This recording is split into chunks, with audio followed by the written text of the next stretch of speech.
예. 지금 많이 더우시죠? 바깥 날씨가 34도를 육박하고 있고요. 무더기는 계속 기승을 부리고 있습니다. 지금 이거 더울 때는 어떻게 합니까? 그죠? 선풍기나 에어컨을 틀어서 시원한 바람으로 열을 식히고 있습니다. 그렇듯 우리는 지금 어느 시대를 막론하고 제일 편리하고 풍족한 시대를 살아가고 있습니다. 스마트폰 하나면 집 앞까지 다양한 상품들을 배달시키기도 하고요. 그리고 돈과 시간적 여유만 있으면 세계 여행을 어디든 갈 수 있습니다. 심지어는 우주 여행도 갈 수 있을 만큼 비약적인 과학 기술이 발달된 시대를 살아가고 있습니다. 그렇다면 우리 인간이 이렇게 편리해진 만큼 지구 환경도 좋아지고 있을까요? 더 나아가서 지구는 우리가 알고 있는 것만큼 과연 안전한가에 대해서 의문시가 들고 있습니다. 지금 보시면 이 작년 한 해에 다 발생했던 기후변화입니다. 56일 동안 긴 장마로 도시 곳곳에서 침수된 우리나라도 있었고요. 그리고 6개월 동안 자연 발화로 산불이 났던 호주도 있었습니다. 6개월 동안 식물이며 동물들도 많이 죽어 나갔습니다. 그리고 미국 덴버시라는 곳에서는 어제는 35도, 지금 같은 무더위였는데 깨어나 보니 영하 1도 폭설이 내려가지고 하루 만에 36도의 기온차가 생겼던 시도 있었습니다. 이렇게 2020년 코로나19 상황에서도 이상기후는 지구 곳곳에서 발생하였습니다. 금방 김수정 선생님께 말씀하셨듯이 이상기후의 원인은 지구온난화입니다. 지구온난화, 뜨거워지는 거는 우리가 무분별한 생산을 많이 하기 때문입니다. 예, 아까 이거는 설명을 해주셨기 때문에 지금 조금 넘어가겠습니다. 무분별한 어떤 생산 그리고 과도한 소비 때문에 지금 우리는 지구는 뜨거워지고 있는데 그중에서 저희들이 집중한 것은 1인 가구, 맞벌이 가구가 증가하고 코로나19 상황에서 신선식품 배달이 증가함에 따라서 제일 많이 쓰여지는 게 바로 아이스팩이었습니다. 저희들은 어울림 마을 공동체는 평범한 주부이다 보니까 이렇게 처치곤란한 아이스팩을 조금 더 깨끗하게 씻어서 필요로 하는 수요처에다 갖다 드리면 좋겠다. 그러면은 무분별한 아이스팩 생산량을 좀 감소하면 우리 아이들에게 좀 환경을 오염시키지 않는 지구를 돌려주지 않을까라는 작은 실천을 하게 되었습니다. 그래서 제일 먼저 했던 게 수요처였어요. 아무리 좋은 취지라도 수요처가 받아주는 데가 없으면은 이게 일이 진행이 안 되겠더라고요. 그래서 제일 많이 쓸 것 같은 축산업이나 수산업 쪽으로 전화를 돌렸습니다. 근데 저희 어울림마을 공동체는 아까 말씀드린 대로 1년도 채 안 된, 아까 그때만 해도 2, 3개월밖에 안 되는 시민단체였기 때문에 아무도 저희들 말을 잘 귀 기울여 듣지를 않더라고요. 그래도 포기하지 않고 한 달여 만에 철마 축산 협동조합하고 인연이 맺어졌고 한번 가지고 와보세요. 그래가지고 저희들 지금 보이는 것처럼 박스에다가 깨끗이 씻어서 세척한 거를 가지고 갔더니 너무 좋습니다. 쓰겠습니다라는 반응을 받았습니다. 그래서 그걸로 해서 본격적으로 저희들이 전단지 홍보물도 만들고 유튜브도 만들어가지고 우리 마을에 홍보를 하기 시작했습니다. 이런 활동들이 진행되다 보니까 장전일동 행정복지센터와 한국환경공단에서 캠페인 하시는 거 좋게 보고 있다고 같이 하면 어떻겠냐고. 저희 입장에서 너무 좋죠. 그래서 그렇다면 장전일동에서는 아이스백을 수거하고 씻을 장소를 제공해 주시고 그리고 환경공단에서는 캠페인에 필요한 물품과 지원을 해주시고 홍보를 해주시고 저희 어울림마을 공동체에서는 아이스백을 세척하고 포장하는 그런 관계를 해서 2020년 2월 11일에 MOU를 맺어서 대대적인 아이스백 재사용 캠페인을 하였습니다. 아까보다는 전단지나 이런 것들이 조금 더 화려해지고 좋아지는 거 보이시지요? 예, 이렇게 다양하게 활동을 했는데 저희들은 아이스백 재사용 캠페인을 하기 전에 조금 더 이게 아이스팩에 대해서 조금 집중적으로 공부를 하게 되었습니다. 왜냐하면 홍보를 하더라도 알아야지 홍보가 하겠더라고요. 그래서 아이스팩을 조금 공부하다 보니까 이 아이스팩의 주 성분은 고흡성 수지입니다. 이름은 몰라도 되지만 이거는 미세 플라스틱이 주 성분이라는 거. 그리고 제일 많이 우리 생활에 많이 쓰이는데 그중에서 제일 와닿는 게 애기들 기저귀입니다. 애기들 기저귀를 보시면 처음에는 뽀송하실 거예요. 근데 두세 번의 오줌을 누고 나면은 그 물을 이렇게 흡수를 하고 물은 새어나지 않게끔 그만큼 이게 마법의 가루예요. 고흡성 수지는 자기 몸무게의 500배 이상의 수분을 흡수하는 이제 마법의 가루인데 이게 이제 한번 쓰고 버려질 적에는 자, 소각이 돼요. 소각이 되면 잘 탈까요? 아니요. 그 웬만한 고온이 아니면 고열이 아니면은 타기가 힘들다 하더라고요. 그리고 그 타는 동안에는 유해 물질이 계속 나올 거고요. 그리고 선생님 말씀하신 대로 이산화탄소는 계속 쌓여만 갈 거고요. 그리고 매립을 하게 되면 썩지는 않는다고 합니다. 지금 뭐 학자들은 500년 간다고 하는데 그 플라스틱의 역사는 170년, 180년밖에 안 되기 때문에 500년이 갈지 1000년이 갈지 만년이 될지는 아무도 모른다고 합니다. 그리고 플라스틱은 녹지 않고 잘게 부서집니다. 그런데 이 고성 수지는 처음부터 작게 미세 플라스틱으로 만들어졌기 때문에 너무나 작은 입자입니다. 그래서 정수 처리 과정에서 걸러지지 않고 그냥 바로 강이나 바다로 유입되어서 작은 물고기가 먹고 다시 큰 물고기가 먹어서 우리 식탁에 올라오는 천만한 일들이 지금 벌어지고 있고요. 그래서 우리는 아까 말씀드린 대로 정수 처리장에서 걸러지지 않기 때문에 물에서 제일 많이 섭취가 되고 있고요.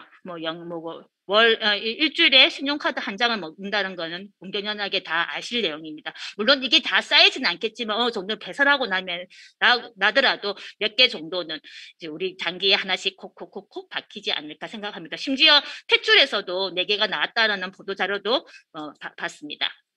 그래서 올바른 분리 배출을 아이스팩을 어떻게 하느냐? 절대로 하수구에 버리시면 안 된다는 거. 그리고 환경부 지침에 따라서 종량제 봉투에 넣어라.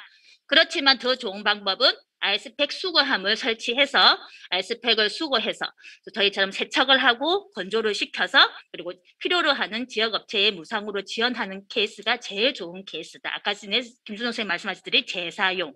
이렇게 전통시장에 저희들이 한 2,800개, 2,500개, 3,000개 정도를 한 번에 딱 가져가시면 저 빨간 우유각 트레이에 한 통에 40개 정도가 담기거든요. 저걸 한 70개 정도 딱 가져가면 2분도 안 돼서 저 상인들이 다 가져가세요. 그만큼 반응도 좋고 고맙게 생각하시면서 저희들 손잡아 주시고 음료수 사주시고 하십니다. 뿌듯해요. 그래서 저희 작년 2020년에 수요처를 확보한 게 저 오른쪽에 보면은 철마나 서동이나 왼쪽에 구포축산 같은 경우는 정통 지역 업체입니다. 이런 데에서는 되게 반갑게 잘 받아들여지고 지금도 거래를 하고 있지만 왼쪽에 있는 국제식품, 신라식품, 노포수산 같은 경우는 처음에는 거래를 했었는데 좀 기업 이미지다 보니까 저희들이 아무리 깨끗이 씻는다 하더라도 비닐이 구겨지고 하다 보면은 기업의 이미지 때문에 몇 번 하다가는 다 이게 안 하신다고 하더라고요. 만약에 아이스팩 재생 캠페인을 하실 적에는 어떤 기업보다는 이렇게 우리 지역업체의 전통시장 쪽으로 확보하시는 게 더 좋겠다는 팁을 하나 드리겠습니다. 그리고 저희 어울림은 아까 말씀드린 대로 자원봉사를 세척 작업을 하는데 진짜 너무나 많은 분들이 오셔서 코로나 상황에서도 오셔가지고 함께 했습니다. 초등학교부터 중고등학교 대학생들 그리고 지역 주민들 그리고 기업인들도 오시고 또 정치인들 우리 금정구청장님도 오셔가지고 함께 또 세척도 하셨습니다. 그리고 저희 어울림은 장전 1동에 소재되어 있는데 거기에는 주민자치단체들이 되게 많아요. 그래서 적십자, 새마을단체, 그리고 미리네 행복센터, 그리고 통장님 연합분들이 오셔가지고 진짜 자기 일들도 많으실 텐데 오셔가지고 함께 이 세척 작업에 동참해 주셔서 너무 감사하게 생각했습니다. 이렇게 같이 마을에서 아이스팩 재사용 캠페인을 하다 보니까 이 캠페인은 장전 1동에 사업화가 되어서 일자리 창출까지 연계될 수 있는 성과도 누렸고요. 그리고 2021년에는 부산시 16개 구군으로 확산될 만큼 큰 성과를 이루었습니다. 그리고 저희는 이 캠페인을 장전 1동에서만 머무르지 않고요. 조금 저희들 재사용 캠페인이 알려지면서 조금 문의 전화가 많이 왔어요. 저희들도 한번 동참해보고 싶어요. 이렇게 하시는 분들한테 무조건 달려가서 교육해드리고 어떻게 아이스팩을 씻어서 세척해서 이제 갖다 드리는 어떤 전 과정을 컨설팅도 해드렸고요. 첫 번째 주자들이 연제고등학교였어요. 그리고 양산시 같은 경우도 2020년 초반에 아이스팩 재사용 캠페인을 시작을 했어요. 근데 시작만 하고 수요처와 어떤 세척하시는 분들을 이게 섭외도 하지 않은 상태에서 4개월 동안 모은 게 10만 개였거든요. 근데 이때 한 5개월 정도 됐을 적에 원창이라는 기업에서 자기들이 받아가겠다. 그 대신 씻어만 다오. 그때 이제 미래직업재활원이라는 장애인분들이 이것을 씻어서 저렴한 가격에 지금 원창이라는 기업에 납품까지 하는 아주 좋은 사례도 있습니다. 이때 우리 저희들이 가서 직접 씻는 과정도 가르쳐 드렸고요. 그리고 함영이동과 북구청에서는 저희 장정 1동에 오셔가지고 벤치마킹 하시고 또 지금도 활발하게 캠페인을 시작하고 있습니다. 그리고 저희 또 장전 1동에 있는 대진전자통신고등학교라는 학교고 고등학교가 있는데 거기에도 저희들이 수거함을 설치해서 함께 지금 아이스팩 재사용 캠페인에 동참하고 있고 아파트 4개의 아파트에서도 지금 함께 협력을 해서 월 지금 4,500개에서 5,000개 정도가 수거되어서 필요로 하는 곳에 잘 쓰이고 있는데 지금 장전 1동 같은 경우는 원조다 보니까 공급보다는 수요가 너무 많은 상태거든요. 그래서 많은 분들이 동참해 주셨으면 같이 좋겠습니다. 그리고 저희 어울림에서는 지금 캠페인을 하면서 좀 중점적으로 둔 게 환경교육이었어요. 항상 자원봉사 시설로 오시기 전에 많은 분들에게 환경교육을 먼저 알려드렸습니다. 왜 그냥 와서 씻고 갖다 주는 그 무의미한 그런 시간이 아니라 왜 아이스팩이 유해한지 우리가 왜 이렇게 씻어서 갖다 드려야 하는 그 의미를 알고 가시는 게 자원순환의 가치 인식이 변화시키는 게 좋겠다는 생각에서 환경교육을 항상 해드렸고 그게 받고 가시는 분들은 또 지인을 데리고 오셔가지고 항상 함께 동참했던 기억들도 있습니다. 그리고 두 번째는 아이스팩을 씻다 보면 이게 두 부류가 있어요. 하나는 식품 회사의 로고가 있는 게 있고 브랜드로 전치고요. 그리고 식품 회사 로고가 없는 비브랜드가 있어요. 그 수요처에서는 이 비브랜드를 선호해요. 왜냐하면 축산업인데 뭐 해참이라든가 뭐 고래사 어묵이 들어가면은 조금 소비자들 입장에서는 꺼려 하시기 때문에 이렇게 비브랜드를 선호하시는데 그렇지만 또 이 브랜드 같은 경우도 쓸 수밖에 없는 입장이기 때문에 저희들은 스티커를 하나 붙여서 어울림말 공동체가 깨끗하게 세척했다는 아이스팩이라는 스티커를 붙여가지고 가치 인식이 변화에 또 홍보물로 쓰고 있고 또 이제 1년 넘게 하다 보니까 이 스티커가 붙여서 다시 우리한테 오는 경우도 종종 있습니다. 지금 이렇게 작은 실천의 아이스팩 재사용이 아이스팩의 생산량을 감소하고 환경오염을 감소할 수 있었고 교육과 시민들의 참여로 재사용의 가치 인식을 개선시켰으며 그리고 양산과 장정일동처럼 아이스팩 세척의 일자리 창출도 누릴 수 있고요. 그리고 수요처는 구입하는 비용도 감소하고 지자체는 처리비를 감소할 수 있는 다양한 사회적 가치를 저희들이 창출하고 있습니다. 그래서 이제 이 좋은 아이스팩 재사용 캠페인을 만약에 하고 싶은 단체나 분들이 계시면은 이걸 요약 정리를 해드리면 첫째는 공간, 두 번째는 자원봉사자, 세 번째는 수요처만 있으면 어디서든 언제든 누구든지 할 수 있습니다. 한 4~5명만 모이면요. 조금 더 자세하게 말씀드리면 다라이를 놓든 싱크대가 있는 물이 있는 곳이든 어떤 곳이든 씻을 공간만 있으시면 되고요. 지금 여기 얼굴은 보이지 않지만 많은 자원봉사자들이 5명 이상만 모이시면 누구나 가능하고요. 그리고 부산시의 16개 구에는 전통신자들이 다 포진되어 있더라고요. 거기서 가까운 곳에서 확보해서 갖다 드리면 모두 좋아하실 겁니다.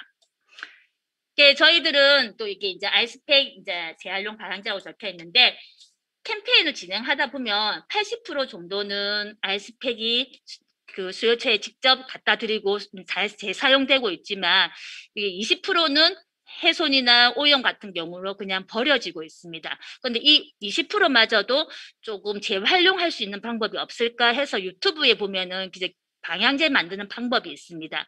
그러면은 이거 그대로 따라 해봤더니 시간이 지나면은 이게 수분은 날아가지만 이 용기에 이 고흡성 수지가 붙어 있거든요. 그러면 이 용기를 그냥 버리시면 괜찮지만 이걸 또 깨끗이 씻어서 이 컵을 재활용한다고 씻어버리면 아까 말씀드린 대로 수질 오염이 발생합니다. 그래서 저희 어울림에서는 이것을 조금 고형화시키면 어떨까라고 생각을 해서 여러 번의 연구 끝에 이 고형화시키는 거를 개발을 했고요. 그리고 한 달 뒤에 그림처럼 동전 크기로 감량이 됩니다. 나중에 끝에 이걸 실물로 보여드리겠습니다.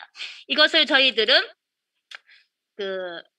우리 아이들한테 교육하고 접목시키면 어떨까 싶어서 아이스팩 재활용 방향제 만들기 실험 키트를 개발하였습니다. 그래서 이 키트로 상품을 만들었고 특허도 출원했고 그리고 아이들이 만질 제품이기 때문에 안전기준 적합 판정도 받은 상태입니다. 그리고 저희 평범한 엄마들이 이게 실생활에서 환경 체험을 했던 것들을 프로그램을 만들어 가지고 하다 보니까 우수 환경 프로그램도 선정돼서 저희들은 처음에는 자원봉사로 시작했던 게 지금 마을교사와 환경교사로서 지금 아이들한테 학교로 찾아가서 환경교육을 실시하고 있습니다. 그리고 또 우리 학교뿐만이 아니라 또 이게 버려지는 테이크아웃 일회용 컵에다가 방향제를 만들어서 아이스팩을 갖다 주시는 우리 주민들에게 무료 이벤트로 지금 한기를 나눠 드리고 있습니다. 그리고 저희들이 1년간에 어떤 활동을 하다 보니까 그 기성세대의 어떤 사회적 책임도 환경에 대해서 강하게 져야 되겠지만 사실 직면한 우리 아이들이 환경에 대해서 직접적으로 고민하고 또 참여하고 해결하는 게 좀 중요하겠더라고요. 그래서 저희 어울립에서 조금 더 한 발 더 나아가서 올해는 2020년에는 초등학생 학생 환경 활동가 아이그린을 결성을 해서 지금 직접 아이들이 환경에 대해서 공부하고 저희도 그 아이들에 맞춰서 눈높이를 맞춰서 같이 공부하고 참여하고 또 지속적으로 실천할 수 있는 거리들을 만들어서 프로그램을 실시하고 있습니다. 그래서 지금 저희들의 이렇게 작은 실천들이 조금 변화의 바람을 일으키듯이 여기에 계신 모든 분들이 각자의 방식대로든지 아니면 뜻이 같은 분들 협력을 해서 조금 더 깨끗한 환경을 조금 유지할 수 있는 실천을 하면 어떨까라는 바람을 가지고요. 마지막으로 우리 오늘 그 선생님들한테 들려줄 이야기는 다음 세대에게 물려줄 가장 큰 유산은 돈도 아닙니다. 그리고 건물도 아닙니다. 건물주. 깨끗한 지구라는 거. 이 지구를 깨끗하게 우리의 각자의 방식이든 함께 하든 깨끗한 지구를 다음 세대 우리 아이들에게 물려줄 수 있는 시간이 되기를 바라고 더 늦기 전에 하나만이라도 실천할 수 있는 용기를 내어주셨으면 하는 바람입니다. 오늘까지 지금까지 준비한 거는 이까지고요. 그리고 지금 질문이 하나 와 있습니다. 잠깐만요. 얼굴을 보면서 말씀을 드릴게요. 고업성 수지 알스펙과 물로 만든 종이 알스펙 냉동 성능 차이가 있는가요? 냉동 차이는 성능 차이는 별로 없다고 합니다. 그 대신 물은 빨리 녹기 때문에 물기가 생겨서 조금 기피를 하기 때문에 고업성 수지를 조금 주로 많이 사용한다고 하더라고요. 그래서 근데 그 고업성 수지 근데 솔직히 우리가 요즘에는 택배도 하루만 오는 것도 있고 기껏해야 이틀밖에 없기 때문에 고업성 수지보다는 물이나 또 요즘엔 동원생물 같은 거에서는 물을 얼려가지고 이렇게 하는 방법도 있고 친환경으로 좀 많이 하는 방법도 있습니다. 하지만 여기서 팁은 종이 아이스팩에 물이 들어가 있는 것들 그 포장지는 종이라고 하지만 안에 다 비닐이 있거든요. 그는 절대로 그냥 비닐에 버리시지 마시고 종량제 봉투에 버려줬으면 좋겠습니다. 그리고 두 번째 질문은 아이스팩 재활용 방향제는 수명이 닿으면 어떻게 처리되는지. 아까 말씀드렸을 겁니다. 재활용 방향제는 계속 하다가 계속 재사용을 하다가 이제 훼손이 되고 구멍이 나버리면 새거든요. 그러고는 그냥 종량제 봉투에 버려서 폐기되고 소각이나 매립으로 가게 됩니다. 오늘 다른 질문이 없으시면 오늘 여기까지 하고 끝까지 경청해 주셔서 감사드리고 항상 행복하시기 바랍니다. 그리고 마지막으로 지금 보이실까 모르겠는데 저희들 어울리면서 만든 이 아이스팩으로 만든 방향제예요. 이렇게 고형화시켜서 공처럼 만들었고요. 이게 한 달 정도 지나면 이렇게 딱딱한 그 고형물이 되어서 나중에 일반 쓰레기통에다가 버리시면 됩니다. 그리고 아까 처음에 말씀드렸던 이 기존의 방향제 같은 경우는 이렇게 컵에 묻는 경우가 발생합니다. 이거를 보완한 게 바로 이 제품이라는 거 알려드리면서 오늘 이 시간 마무리하겠습니다. 감사합니다.